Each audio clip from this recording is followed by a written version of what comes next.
Bonjour, bonjour, bien-aimés dans le Seigneur. Soyez grandement bénis au nom de Jésus. J'ouvre mes caméras ce matin pour t'édifier, te consoler.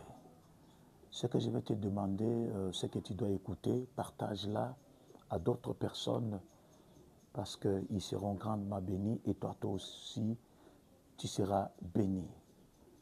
Partage ces vidéos à 5 personnes et automatiquement tu seras grandement béni. Le Dieu des Dadjualesa te bénira. Bien-aimé, je me pose une question et je vais les répondre ensemble avec vous. Qu'est-ce que l'identité spirituelle? Je disais, je me pose une question en disant qu'est-ce que l'identité spirituelle? L'identité spirituelle se définit comme une nature.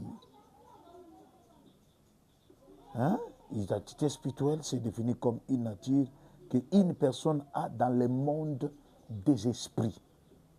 Tu vois ça? L'identité spirituelle, c'est une nature que quelqu'un a dans le monde spirituel. Et selon la Bible, l'identité spirituelle, c'est lui qui la donne, c'est Dieu lui-même qui te la donne. Toi qui me suis ce matin, quelle est l'identité spirituelle que tu as? Quelle est l'identité spirituelle que tu as, mon frère, ma soeur? Parce que l'identité spirituelle, tu vois comme Gédéon, Gédéon se voit petit. Il se voit qu'il ne peut rien faire. Il se voit comme une personne rien.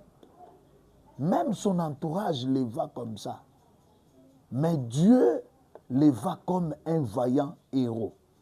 C'est pourquoi je profite de cette occasion dire à une personne, c'est que les gens te vaillent. Dans le monde spirituel, tu n'es pas comme ça.